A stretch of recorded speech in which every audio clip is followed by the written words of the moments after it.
Okay, so welcome everybody. Good morning, good afternoon, whichever time of day it is for you, or maybe even evening, depending on where you are. My name's Mike Fiedler with Autodesk, and I am one of the presenters. Actually, I am the presenter for today.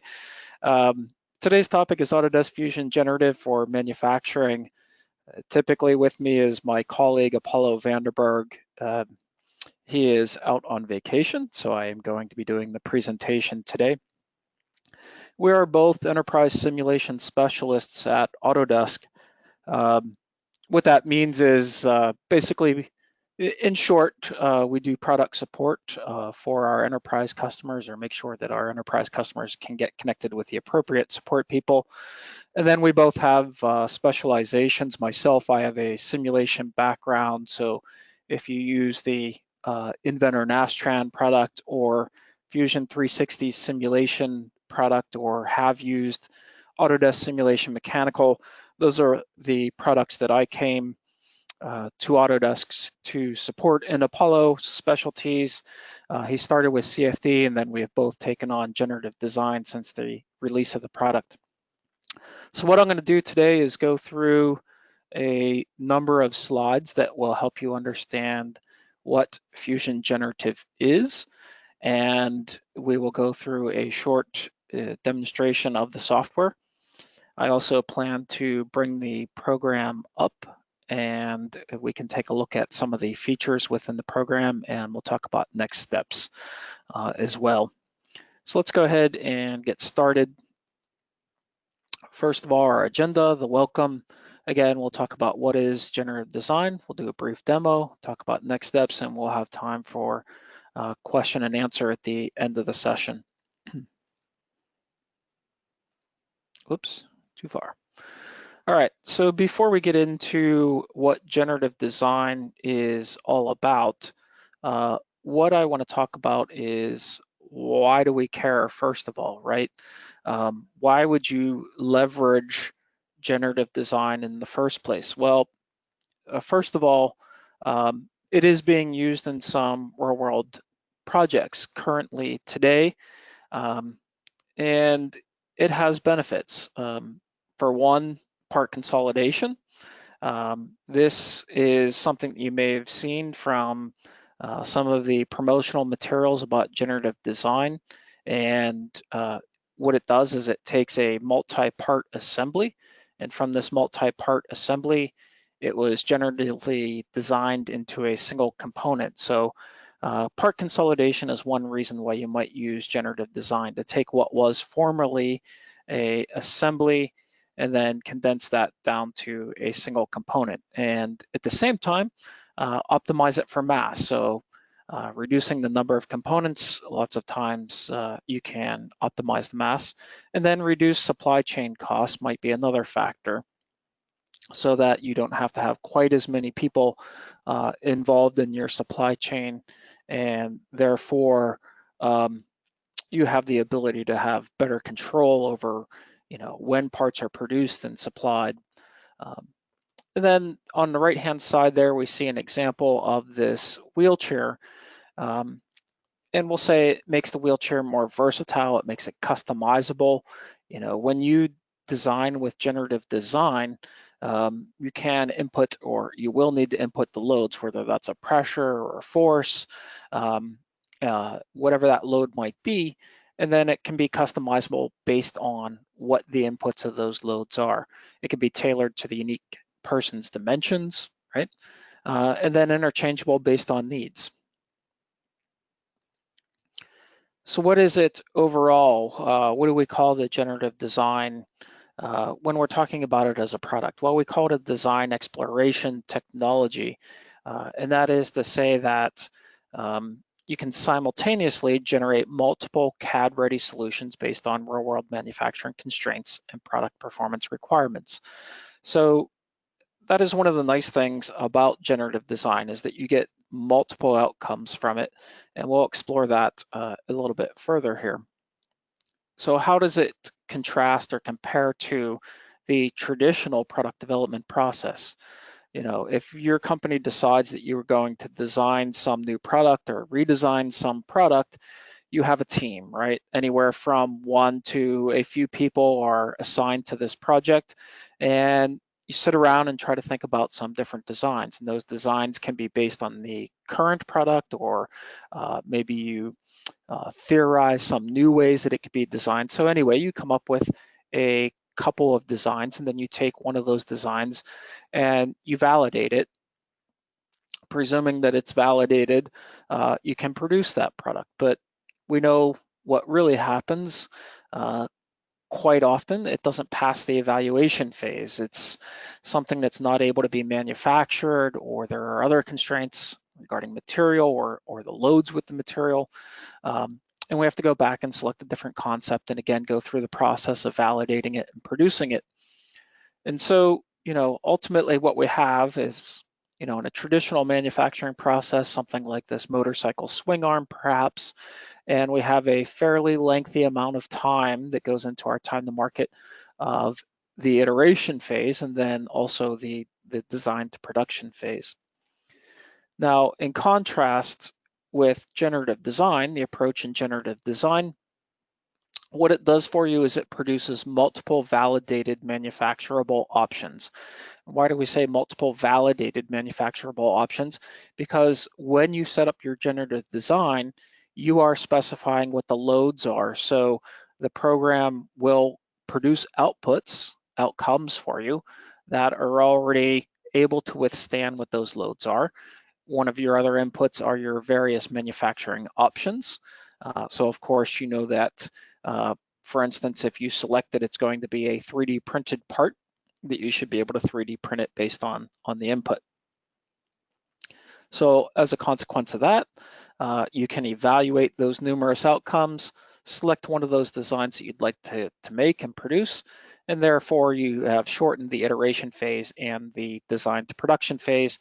And you can see on the right-hand side there, one of the generative design outcomes of that swing arm. Okay.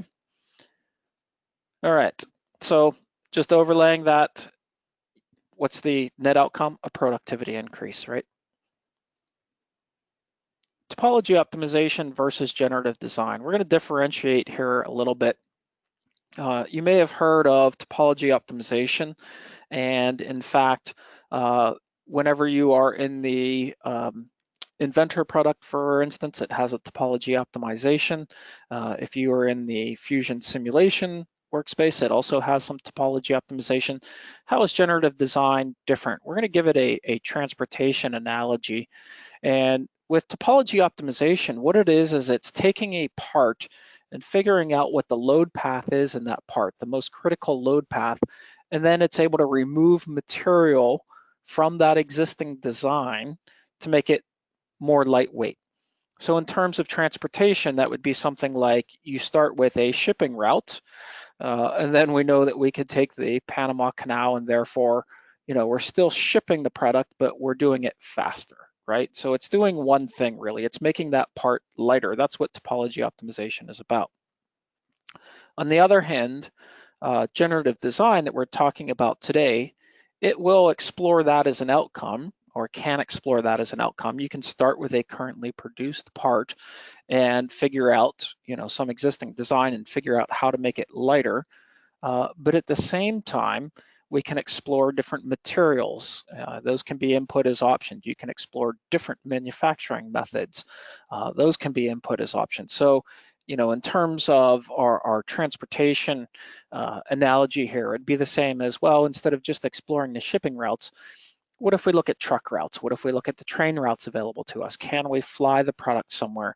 And basically, once we have all those plotted out, we know that, these different means or methods are able to carry different amounts of cargo. They have different costs associated with them, different levels of security, and certainly different speeds at which they can deliver the product. So similarly, in generative design, what we're going to do is look at our outcomes and say, okay, from all these outcomes, what are the different costs to manufacture them? What are the different manufacturing methods, in fact?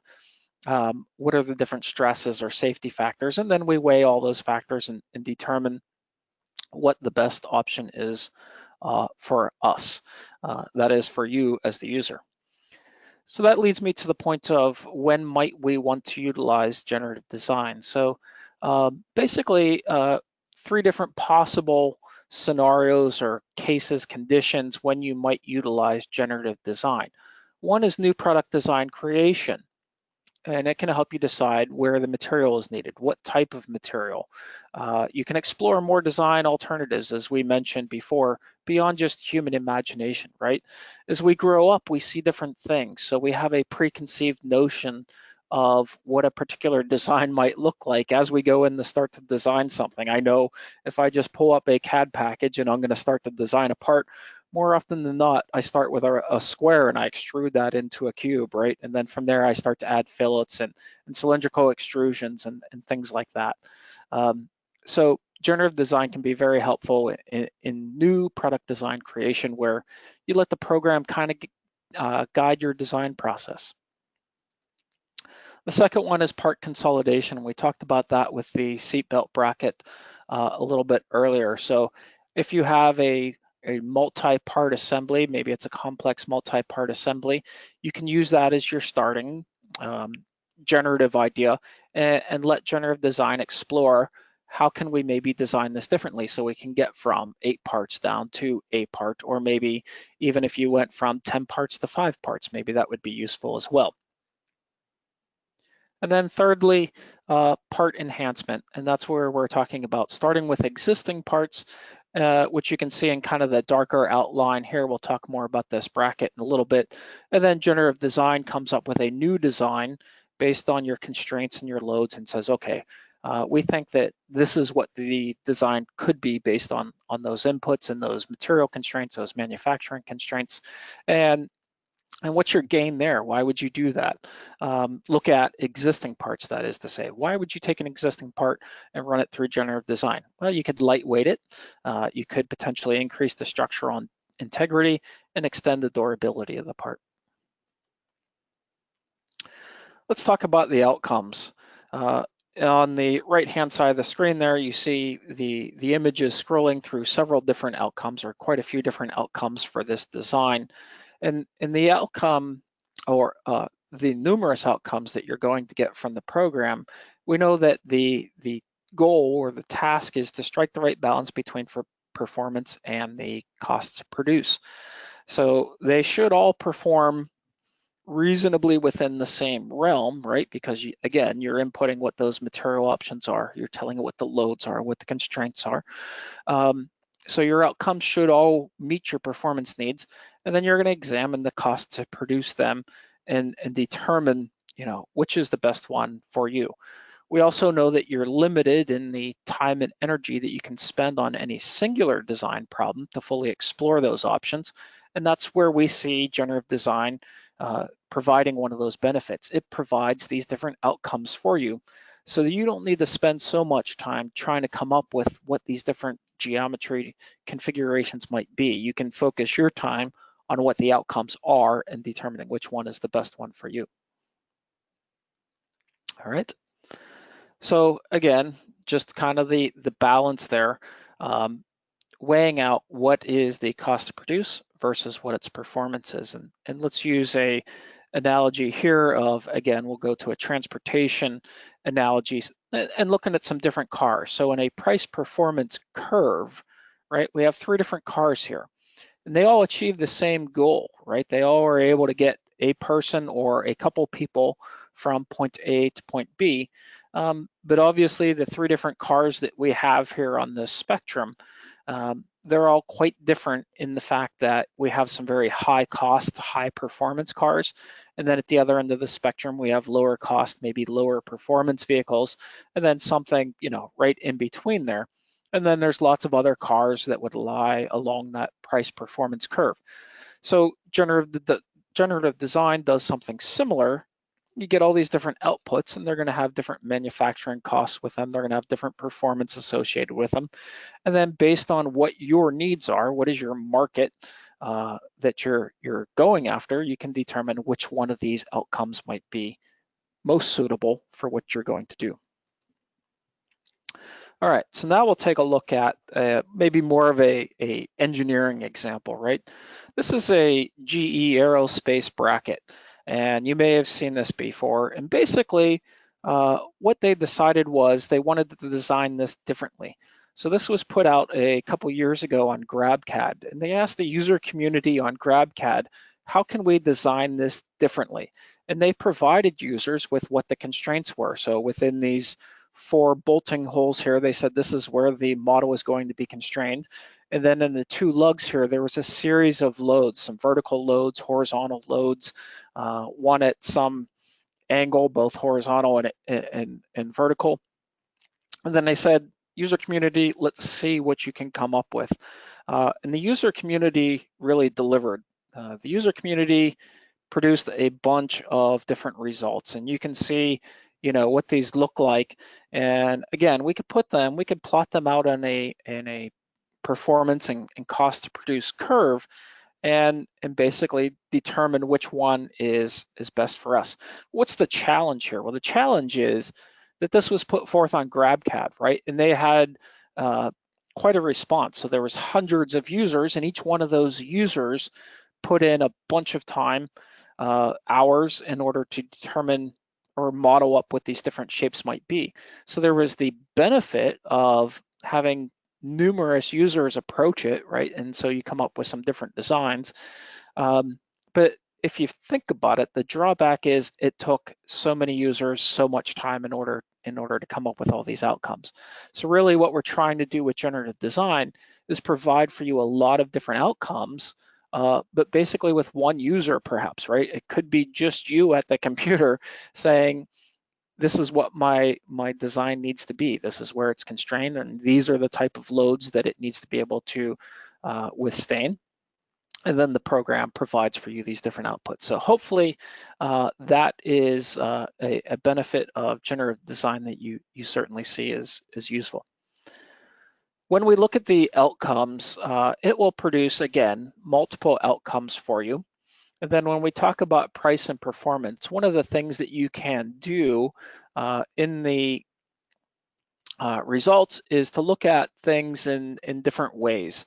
We'll see more on the different tables and plots that it's able to give you. But what you are seeing here, this is a plot, and it's able to be changed, modified via the drop-down menu. So on the vertical axis here, this is the estimated manufacturing cost in US dollars, and we're plotting that against the mass, so cost versus weight.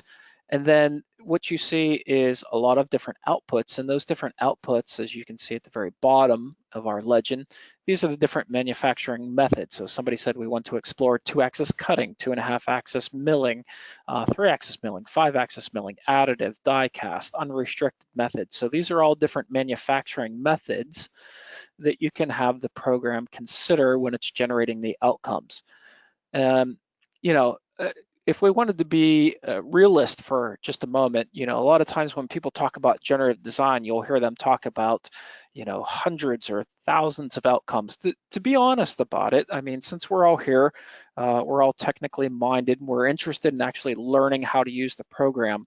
The number of outcomes that you're going to get is a function of the number of materials and the number of manufacturing methods that you select. So for instance, if I just say that I want to explore, an A36 material, for instance, in a 2.5-axis milling method, I'm going to get a lot less outcomes here, right? Because I don't have all these other manufacturing methods, and I don't have other material options with me. So what I would say about that, when you are setting up your generative design, this is just a tip to keep in mind. There is some cost associated with it. This is a cloud-based solution. So when you say explore the outcomes for me or generate the outcomes for me, this gets sent off to be solved on a processor or multiple computers in order to come up with the solutions. So since you're unloading that task and you're also utilizing cloud credits for that task, if you think there is a possibility that you might leverage other materials, why not include those materials? Because you're not getting charged extra to examine different materials, right?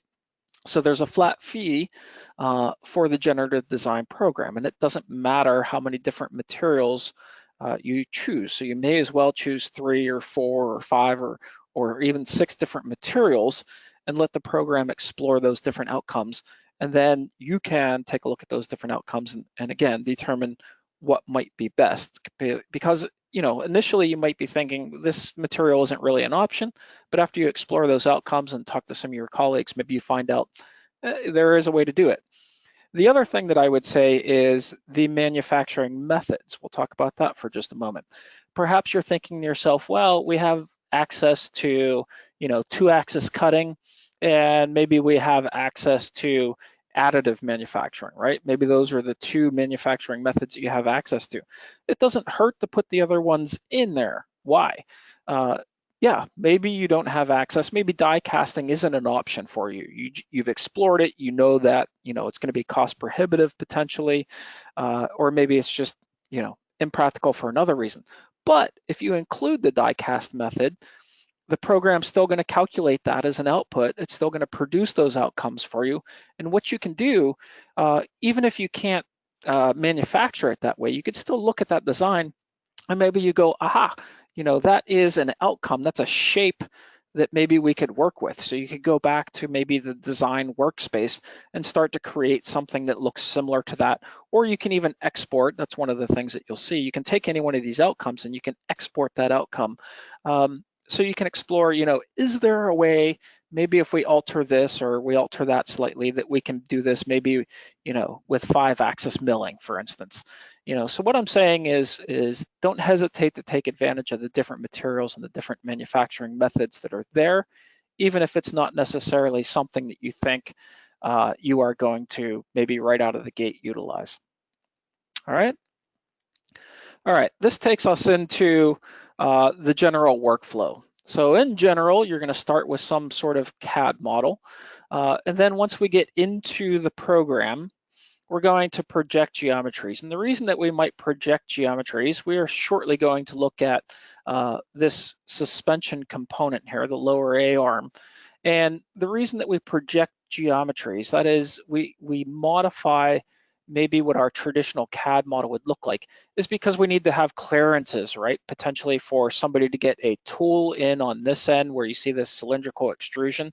Ultimately, somebody's going to have to install this component, right? So we need to give them clearance so they can get a wrench in there or something like that. So when the generative design starts to build the outcome, we need to make sure that that's clear so that somebody can still get a tool in there. And then you see this rectangular volume in the back there. The suspension arm, of course, is going to move. It has some range of movement whenever the tires hit a bump or a pothole. If you live in Pittsburgh, Pennsylvania, where I do, those are certainly to be found. So you need to account for that, right? So in this rectangular volume here, we would define that as an avoidance region.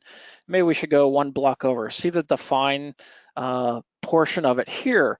Once we have our geometries defined, then we define them as either being a preserve, which is the green, right? Preserves mean I need this in my final design.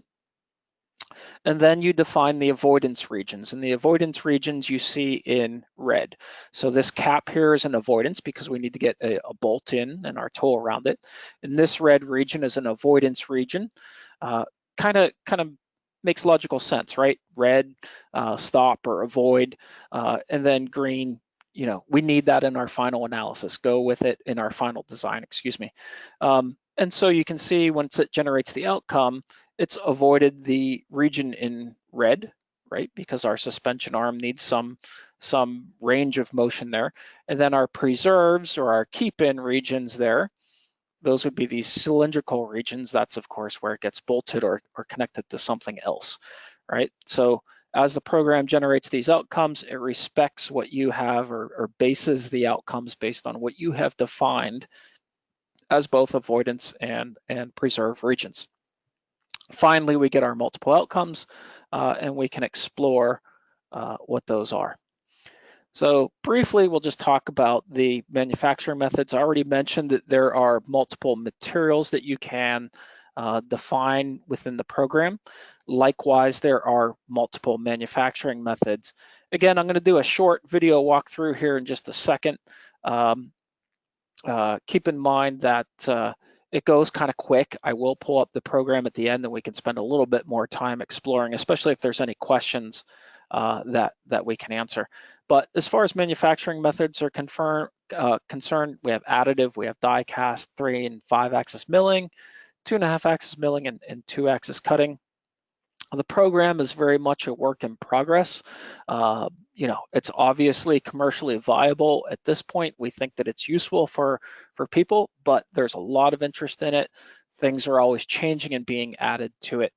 I would add, that reminds me of one more thing. If you're not familiar with Fusion, Autodesk Fusion 360, Generative Design being one of the modules within there, being that it's a cloud-based product, it's one of the what I think is one of the very nice benefits of being a cloud-based product is we can push updates to it a lot more frequently than we will ever do for our desktop products. So, with our desktop products, we usually have more of a yearly cycle, major releases somewhere around the March, April, May timeframe, and then you might get an update or two, in between there. But with Fusion, updates are much more frequent with it, right?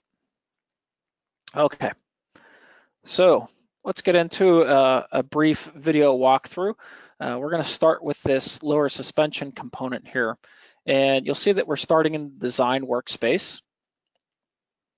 Just exploding the view here so you can see the existing component that we're going to start with. And now we are moving into generative design. And I'm going to pause the video right here. So I will point out that once you enter into the generative design workspace, we can kind of work in a left to right progression here. We're going to start in the model workspace. And in this workspace, what that allows you to do is make changes to your design that don't impact the original CAD model. So it's allowing you to do changes which are only in the generative design workspace. So that way, if somebody says, here's my CAD model, you don't totally screw up what their original CAD model was. It's just changes, adding things or removing things, slicing things, changes that you're making in order to set up the geometry for the generative design study. So we're going to go into the model workspace here and say that we want to edit the model. We're just selecting the regions that would get bolted or again connected into other things, and those have now been extruded out. All right, so we're just extruding those regions out. Those will be our preserve regions. And now we're just adding in some other geometries, and these will be the avoidance regions. So there's the block. We're saying when you generate this design, make sure you keep out of this region. And then again, same sort of thing there at the end so that we can get the bolts in or the tools around the head of the bolts. And now that we're back into the workspace, we start to define our regions. So the green, again, are our preserve regions. You just select them and say, okay. And there's the green to identify those will be in our final study. Just hiding that to make the model a little clearer, selecting everything else, calling those the avoidance regions or obstacle regions. And then we get into our constraints. So just selecting regions on the model, you can tell it what's fixed, any sort of constraints, add in our loads, again, forces, pressures, types of loads you can add into it.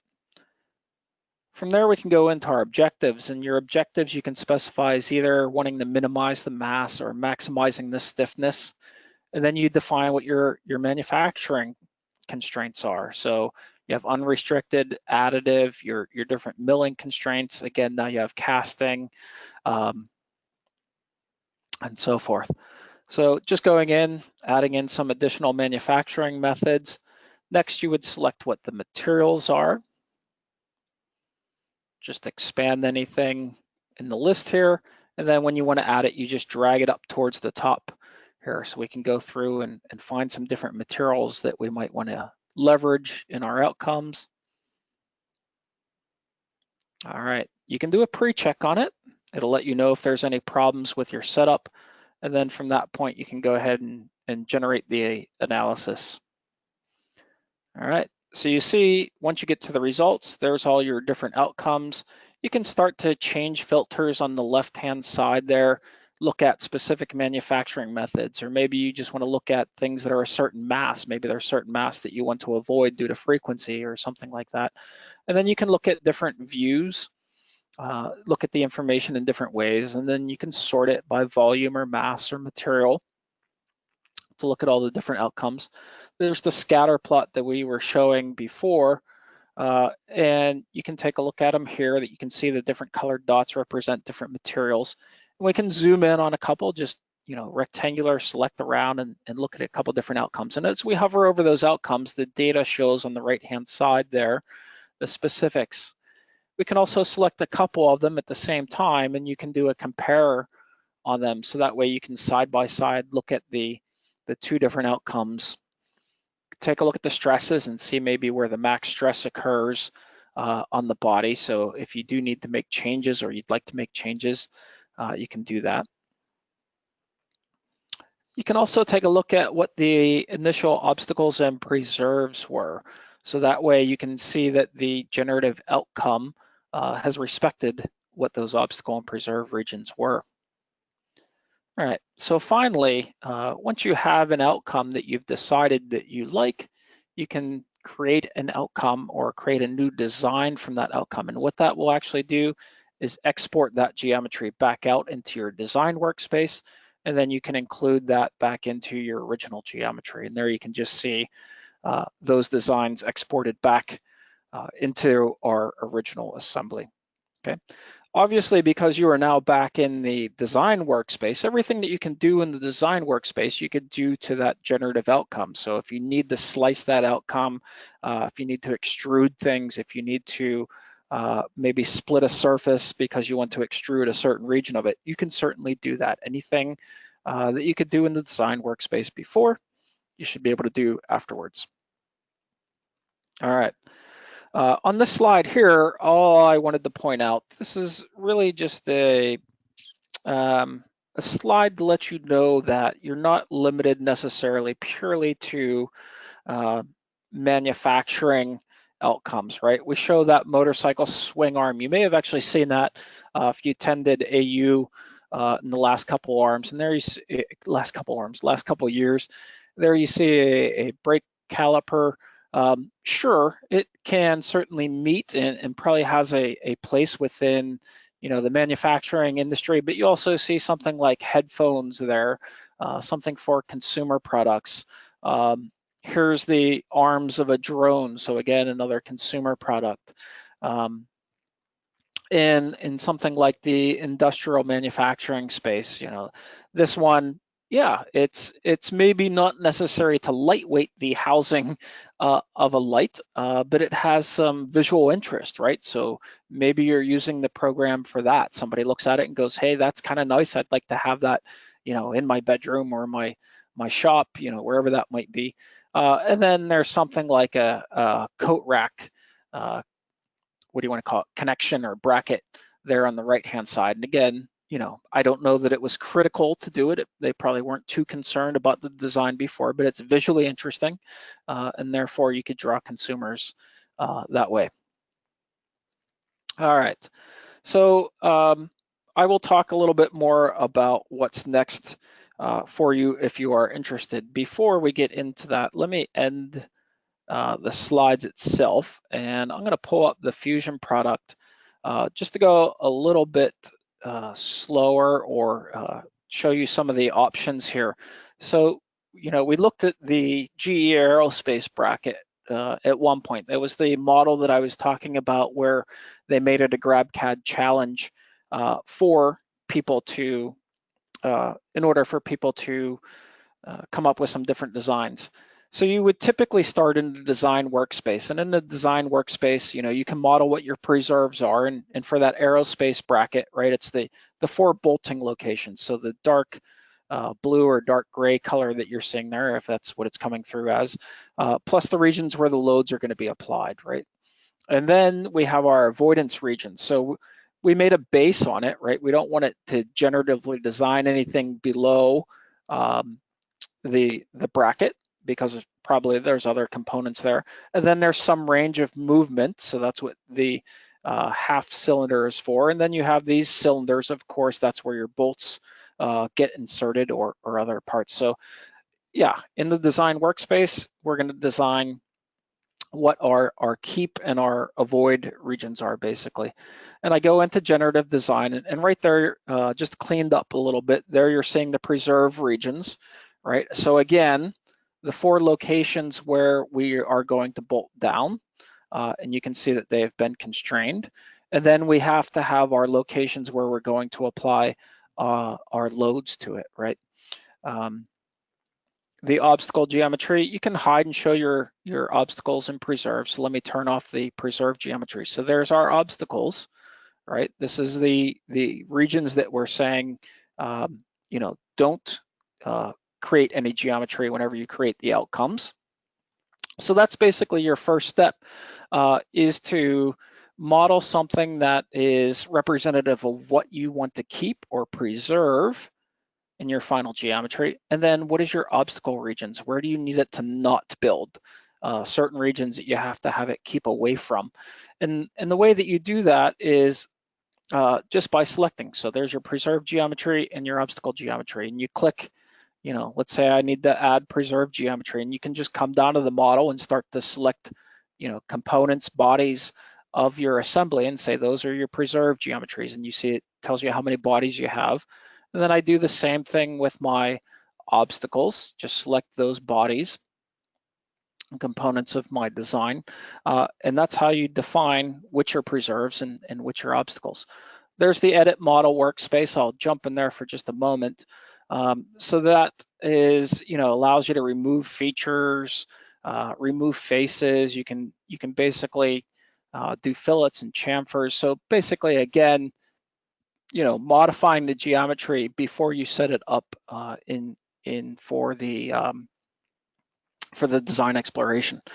And then going across the list here, after you define what your preserves and your obstacles are, that's when you get into constraints, right? So in constraints, you can see that we can do fixed and free, pinned. You can do frictionless constraints. And then as far as your loads are concerned, different types of loads that you can add in. You can add forces and pressures, moments, and bearing loads. So a couple different types of loads that you can input, all right? And then we have our objectives again. Our objectives are things like minimizing mass and maximizing stiffness. I will point out that I do have a couple preview technologies available, and I'll show you where you can turn those on. So you can also, currently in preview, you can use frequencies, and you can use displacements as limits. Let me show you where you turn that on. If you have the Autodesk Fusion 360 loaded, in the upper right-hand corner, if you go up to your name, you can go to Preferences. And if I go into Preview Features, under Preview Features, you have a lot of different preview features for the different modules of Fusion. But under the Generative Design portion of it, you can see I've turned on Advanced Physics, which allows it to give me outcomes with modal and displacement.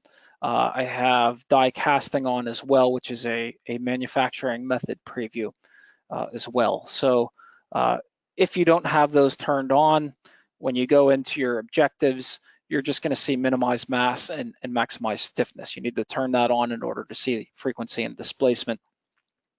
Next to that is your manufacturing methods. My manufacturing methods, unrestricted, which means, we're not telling the program how it's going to be manufactured, just come up with some different outcomes for me. And then there's your additive. You can tell it what the overhang angle is and minimum thickness, your milling options. So again, 5-axis, 2.5, 3-axis. There's your 2-axis cutting, and the preview of die casting is an option as well. Okay. Of course, if you do, whichever method you do, you might need to add in some additional details. So with additive, you tell it what the overhang angle might be, the minimum thickness. With milling, what's the tool diameter, what's the tool shoulder length. And by the way, you see that as I hover over one of those inputs, it shows me a little preview, so I know what input it's asking for regarding the tool. With 2-axis cutting, it's what's the cutting direction? Is my tool coming from the Z direction, the X direction, or Y? With die casting, which direction are we ejecting it? What's the draft angle? Things like that. So that's where you define the manufacturing methods. You just check the box if you want to include it. And then materials, I think that one was pretty straightforward in the little preview video. You can go to your list here. There's a additive library. There's the material library. You just click one, just select one and drag it up if you want to add it. So nothing too tricky about that. There's your pre-check that we talked about or showed. So in this one, when I pre-check it, it says, hey, your milling head diameter, by the way, is a little large compared to the model size. And then I get a couple warnings. I selected some materials that don't support costing.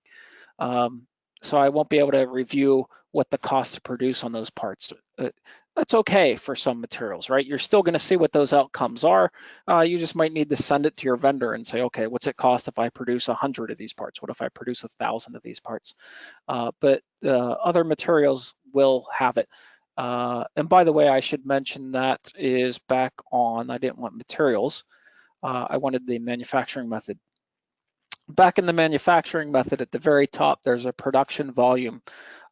And when you put in the number of pieces here, that's what helps to determine what that costing is, right? So when the outcomes tell me it's going to cost X amount of dollars to produce, it's based on the fact that I'm estimating here that I'm going to produce 2,500 parts.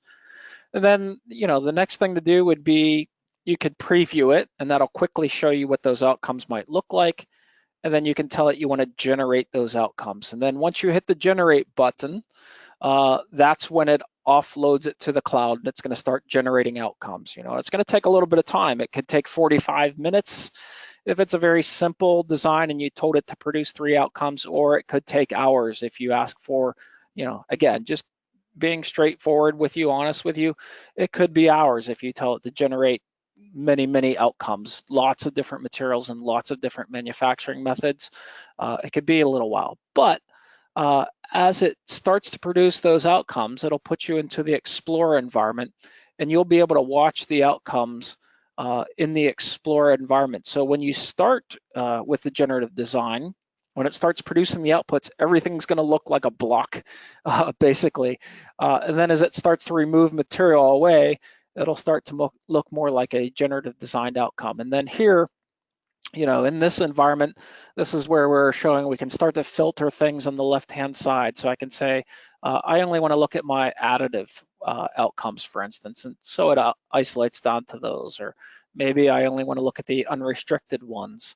And then you can move other filters. So all these are sliders. So look at certain volumes or mass, stress, safety factor, max displacement. And there's different ways that you can look at these tables too. So on properties view, I can see more details underneath each one of the outcomes, right? Is it converged or not? It could be still in calculation process. What's the material? What's the orientation? If it's print or mill, in this case, it's additive manufacturing, and the orientation is Y positive. Again, the production volume. You see for this material, it didn't have costing. Let's go down and look for one. Yep. So here's one. It's a converged outcome, titanium, additive, Z, positive direction, and it tells me the range on the costing is anywhere from $931 to $1,000, $1,074 in US dollars to manufacture. So that information is another way to explore it. There's your scatter plot method that you had that we looked at. Again, I can hover over any one of these, and as I do, the image on the right shows me the detail of that outcome. And again, you can change these, so you can set these up.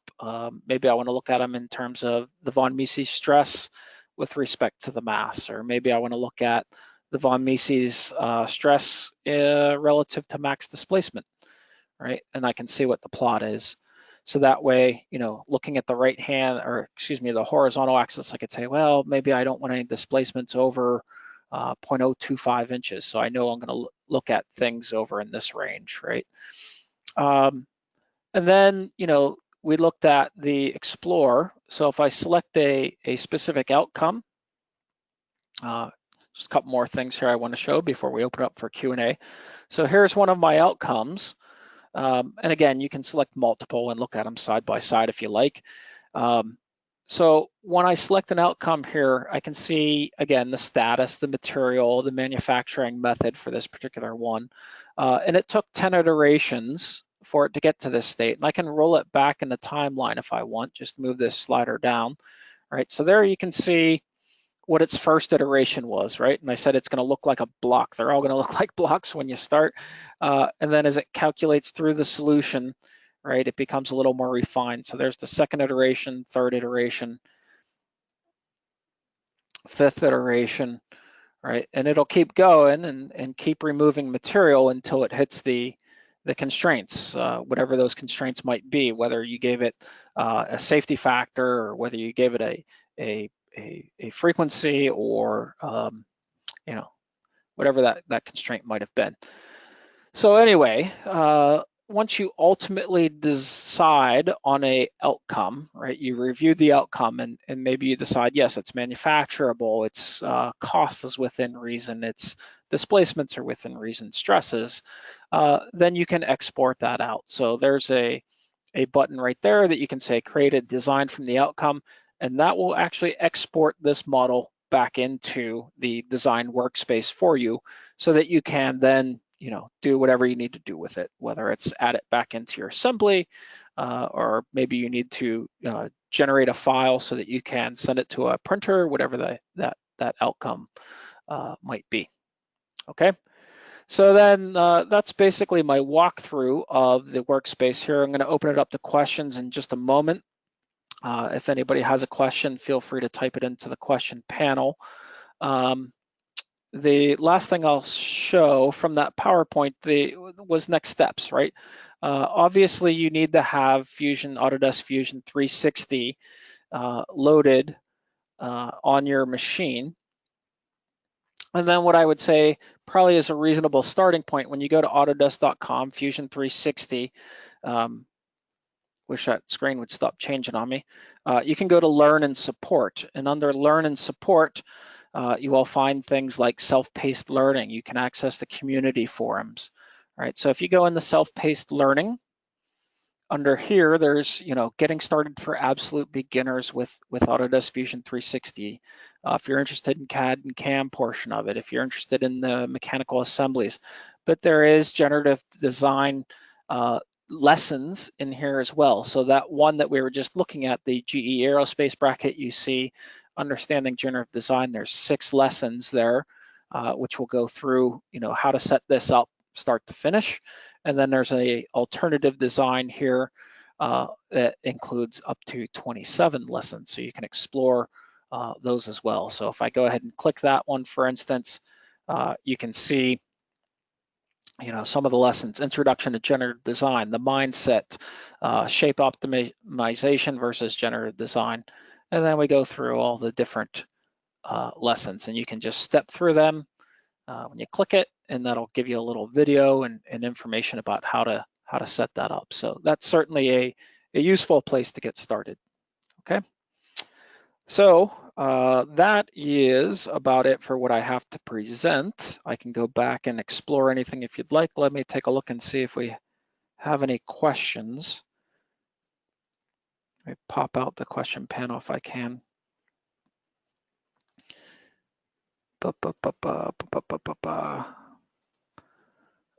Is the optimized outcome automatically converted into a B-rep? Is one of the question. Well, no, that was right here. The outcome, it depends on what you want to do. This one, there's actually 2 different exports there. The first option right there, design from outcome, and that's basically going to give you a 3D model back in the design workspace. And then the other option that you can do is to create the 3D design, where it's a mesh body, and then you can use the mesh environment and start to push and pull, add in additional mesh. You can refine the mesh, you can reduce the mesh, things like that. So really two different ways to work with the output depending on which one you are more comfortable with. Okay.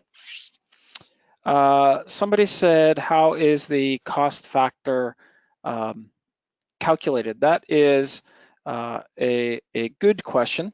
I like that. We actually partnered with a company in, sorry, the name just totally escaped me. I'm trying to find my slide that had it on there. A Priori, right? So A Priori, if you Google that company, they do a lot of costing information and based on the CAD geometry, right? So the one of the functions of that software is to be able to look at a CAD body and say, you know, given this material, given the amount of material, given the you know, maybe the small radii in there and the manufacturing methods that you're telling me is going to be necessary, uses all that input information and then comes up with a cost. So ours is maybe a little less complicated than what the full-blown a priori product is capable of. But again, you are inputting what the material is, right? So it has that information. It has the manufacturing method information. It has the quantity of pieces that you are asking to produce, has that information. So it's inputting all that information and coming up with a ballpark cost. All right. Will the presentation be available? Yes, it is recorded and it's posted usually within 24 hours on the site, so it's available. Can we simulate the geometry here? That's a good question. To be honest with you, the program is doing some analysis work, and that's kind of what it's looking at is the strains when it's coming up with the safety factor. So the factor, there you can see the factor of safety limit, one of your inputs. So it's looking at the strain, it's looking at the yield of that material, but you can certainly export it, right? I could export my design, and then Fusion 360 has its own simulation workspace. So I can export it into the simulation workspace. And as you do that, the simulation workspace will say, hey, I see constraints on here. I see loads on here. Do you want me to keep those loads and constraints? And you say yes, and it's already got its loads and constraints, its materials. And then you can access different simulations that are available in Fusion. So you can run a nonlinear analysis. You can run a modal, a buckling, static stress analysis. We have also partnered with ANSYS. So if you have the ANSYS product, you can also export it from this environment here out into the ANSYS product and run additional simulations there. Okay. See if there's any other questions. No other questions that I see at the moment. I would say if you are interested in learning more, if we can get in touch with you, if you'd like somebody to reach out, feel free, to put your information in a question. You can just say, I'd like to, be contacted for more information, and we'll have somebody reach out to you. Welcome to do that as well. As a simulation guy, I like to simulate the question. I appreciate that. It's really nice that it carries over loads and materials and constraints, right? Because at that point, if it's a linear static analysis, all you have to do is press the analyze button. Everything's all set up for you. The Fusion simulation automatically meshes the geometry. You're ready to go, and then you can, really explore the simulation results. You can see what the stresses are, what the displacements are, what the strains are, and all the post-processing capabilities of simulation. So it's really nice. If you switch over to a different analysis type, if you say that it's a nonlinear analysis, then of course you need to make sure that you have nonlinear material properties. Maybe you need to adjust your loads a little bit, define how many steps you want in your nonlinear output, things like that. But yes, all the loads, constraints, materials come with. All right. One more question, I think. Is the optimized? Oh, okay. Somebody was just saying thanks. Thank you. I appreciate you attending. hopefully that was a good overview for everybody. Again, first step would just be to get Autodesk Fusion 360 loaded, um, and from there, my advice to you would be start with this tutorial. Great step-by-step tutorial. It is in fact what I did a couple years ago when I was getting started with it myself.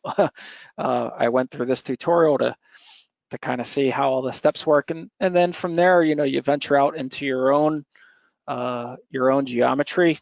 Do something simple. Set up like 2 or 3 base pads, which will be what you constrain, and then create some other piece of geometry somewhere else off in space, and that's where you're going to apply your loads, just as a hypothetical, and see what it generates. Your minimum, you need some preserve where you're going to constrain it. You need some preserve where you're going to add load. That's the minimum amount that you need as far as geometry, and it will generate an outcome for you. And then from there, start to explore, what if you make an obstacle? Put a big cylinder right in the middle of it, and watch generative design create something around that, or put in a series of spheres or a series of cylinders, and see how generative design can create geometry that goes around those obstacles. It's kind of interesting. So, all right, that's I guess I don't see any other questions. Getting a couple of thanks. Thank you all. I appreciate the time. All right. If there's no other questions, I think we'll call it.